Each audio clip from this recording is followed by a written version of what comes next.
¿Alguna vez han sentido que el mundo, tal como lo conocemos, es apenas una fina capa de pintura sobre una estructura podrida? Vivimos nuestras vidas convencidos de que la realidad es sólida, de que el asfalto que pisamos y los edificios que habitamos son constantes inamovibles. Pero hay momentos, fisuras en el tejido de lo cotidiano, donde esa pintura se descascara y lo que hay detrás no es la nada, es algo mucho peor. Es el 7, es el transbordo a la dimensión 7. Bienvenidos a una crónica de lo que queda cuando la civilización se retira y solo permanece el eco de lo que alguna vez fue. La Ciudad de México es un monstruo. Quienes vivimos aquí lo sabemos.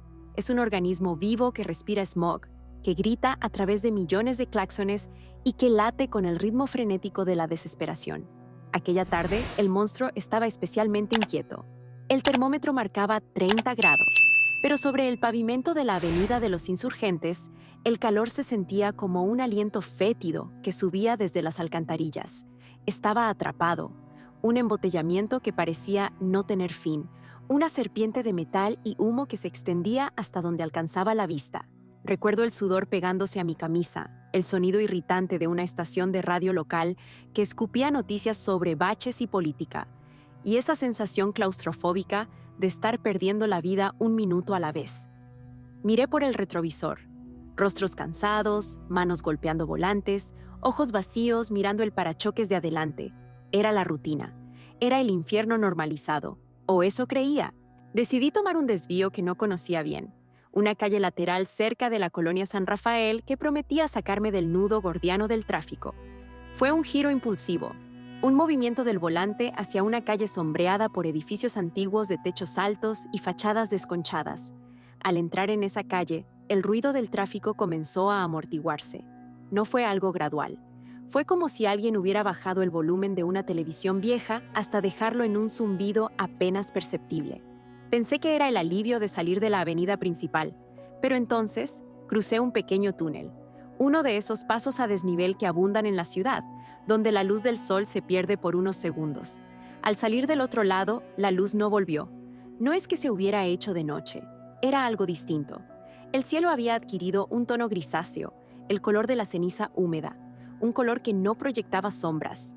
Miré por el espejo retrovisor para ver si los coches que venían detrás de mí me seguían. No había nadie. La hilera interminable de vehículos, los gritos de los vendedores ambulantes, el rugido de los motores, todo se había esfumado. Estaba solo en una calle que, aunque reconocible por su arquitectura, se sentía profundamente ajena. Bajé la ventanilla. El aire que entró no olía a ciudad. No olía a tacos, ni a gasolina, ni a la humedad típica del Valle de México. Olía a hierro oxidado, a polvo estancado por siglos, a ese olor metálico que percibes cuando te acercas a una vieja maquinaria que ha sido abandonada en un sótano húmedo. Avancé lentamente. Mis neumáticos hacían un ruido excesivo sobre el pavimento, un crujido que parecía retumbar contra las paredes de los edificios. Me detuve en un semáforo. La luz estaba apagada, pero el poste no era de metal negro, sino de un material que parecía hueso calcinado. Miré hacia las ventanas de los departamentos. No había cortinas, no había macetas, no había vida. Solo huecos negros, como cuencas oculares vacías observándome pasar.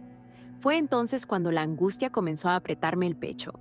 Intenté encender la radio, buscando una voz, una señal de que seguía en mi mundo. Solo obtuve estática, una estática rítmica, como si algo estuviera intentando respirar a través de las ondas de radio. Shh, shh, ja. Apagué el aparato con manos temblorosas.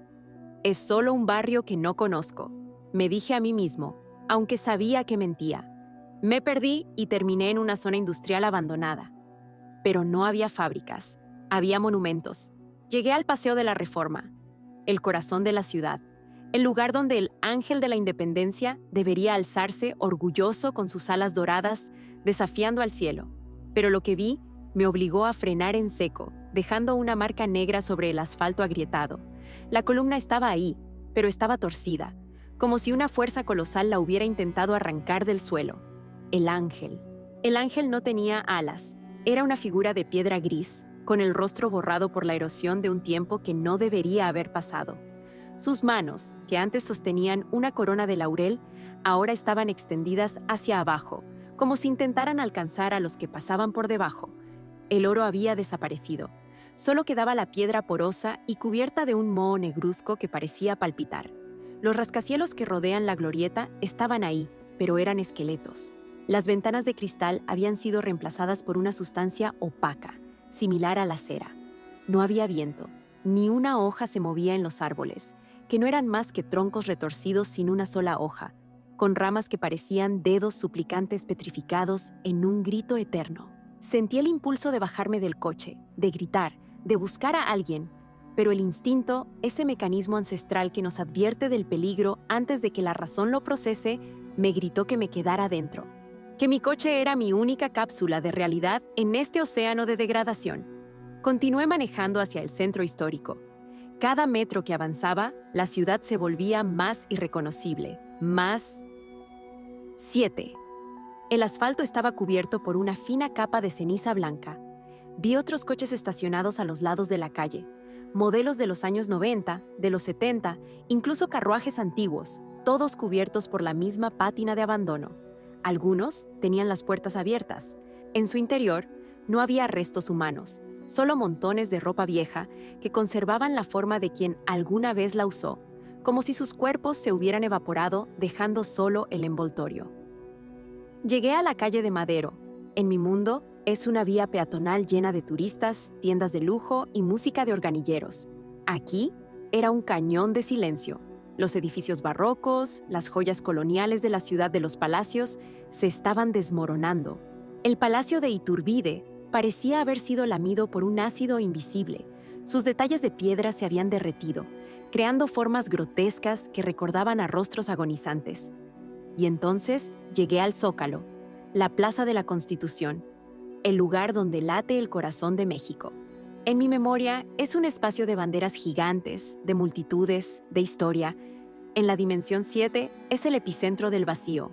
El Zócalo era un desierto de concreto gris, una plancha infinita que parecía extenderse más allá de sus límites geográficos. No había bandera. El asta monumental estaba doblada, tocando el suelo como una vara de castigo. La Catedral Metropolitana no era más que una ruina imponente. Sus torres se habían derrumbado hacia adentro, y de sus portales emanaba una neblina densa y fría que se arrastraba por el suelo como un animal vivo. Me detuve en medio de la plaza. El motor de mi coche carraspeó y se apagó. El silencio que siguió fue absoluto, un silencio que dolía en los oídos, un silencio que te hacía consciente del latido de tu propio corazón, que en ese momento sonaba como un tambor de guerra en una catedral vacía. Miré hacia el cielo estático. No había sol, solo ese resplandor cenizo que no cambiaba. No había nubes, solo una textura granulosa, como si el cielo fuera el techo de una tumba colosal. Fue entonces cuando los vi. Al principio, creí que eran sombras proyectadas por las ruinas. Pero las sombras se mueven con la luz, y ahí no había luz que se moviera. Eran figuras, cientos de ellas. Salían de los restos del Palacio Nacional, de las bocas del metro que parecían gargantas negras abiertas en la tierra. Eran altos, extremadamente delgados, con extremidades que parecían tener demasiadas articulaciones. No tenían rostros, solo una superficie lisa de color grisáceo donde deberían estar los ojos y la boca. No caminaban, se deslizaban. Sus movimientos eran espasmódicos, como los de un insecto herido. Y lo peor era el sonido que hacían. No era un grito, ni un susurro. Era el sonido de papel seco siendo rasgado, multiplicado por 1000 gargantas que no existían. Ras, ras. Se dirigían hacia el coche.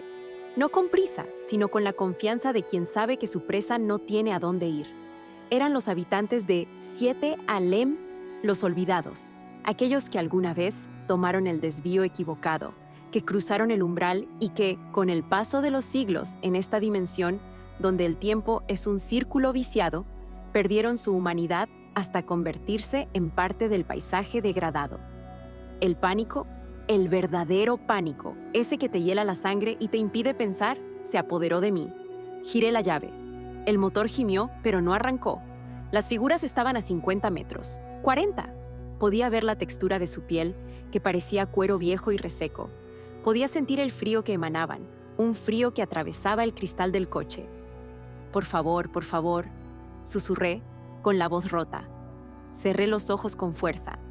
Empecé a rezar, no a Dios, sino a la realidad. Le pedí perdón al tráfico, al smog, al ruido, a la gente malhumorada. Deseé con todas mis fuerzas volver al infierno que conocía. Prefería morir en un choque en el periférico que pasar la eternidad en este desierto de concreto bajo el cielo de ceniza. Las figuras rodearon el coche. Escuché sus dedos largos y secos rozando la carrocería. Scratch, scratch. El sonido de las uñas sobre el metal era insoportable. Un rostro liso se pegó a mi ventanilla lateral. No tenía ojos, pero sentí su mirada, una mirada de hambre antigua, una mirada que me decía que yo no era el primero y ciertamente no sería el último. El coche se sacudió. Empezaron a golpearlo, no con fuerza bruta, sino con una insistencia rítmica. Pum, pum, pum. En un último acto de desesperación, hundí el pie en el acelerador y giré la llave una vez más, gritando con todas mis fuerzas. El rugido del motor estalló, pero no fue el sonido de mi viejo sedán. Fue un estallido de luz blanca, un estruendo que me hizo perder el conocimiento. Cuando abrí los ojos, lo primero que sentí fue el calor. Un calor asfixiante, delicioso, bendito. Lo segundo fue el ruido. Un claxon, luego otro. Un camionero me gritaba insultos desde su cabina, porque mi coche se había quedado detenido en medio de un cruce en la colonia Guerrero. Estaba llorando. Estaba temblando tanto que apenas podía sostener el volante. Miré a mi alrededor. La gente cruzaba la calle con sus bolsas de mandado. Los puestos de tacos humeaban. El cielo era de un azul sucio, pero era mi cielo. Logré orillarme. Salí del coche y caí de rodillas, besando el asfalto sucio y lleno de chicles pegados. La gente me miraba como si estuviera loco, pero no me importaba. Estaba vivo. Estaba en casa. Sin embargo, cuando recuperé el aliento y me dispuse a subir de nuevo al vehículo, algo me detuvo. Miré la carrocería. En la puerta del conductor, justo donde la figura se había apoyado, no había abolladuras. Pero había algo peor. Había 5 marcas de dedos. No eran manchas de suciedad. Eran marcas de quemadura fría, donde la pintura se había descascarado, revelando debajo no el metal del coche, sino una sustancia gris, porosa y muerta. La misma sustancia de la que estaba hecho el ángel de la independencia en aquel lugar. Desde ese día, ya no me quejo del tráfico. No me quejo del ruido ni de las multitudes, porque sé que esos son los signos de que el mundo sigue vivo. Pero he dejado de tomar desvíos. He dejado de buscar atajos. Y cada vez que paso por un túnel o un paso a desnivel, contengo la respiración y cierro los ojos un segundo, rogando para que, al abrirlos, la luz que me reciba sea la luz del sol, y no el resplandor cenizo de la dimensión 7. Tengan cuidado cuando sientan que la ciudad se queda demasiado callada. Tengan cuidado cuando el aire empiece a oler a hierro y polvo, porque el transbordo no avisa. Y la próxima vez, quizás no haya un motor que arranque para traerme de vuelta. La realidad es solo un velo. Y el velo se está rompiendo. Buenas noches, y por lo que más quieran, no se pierdan en el camino a casa.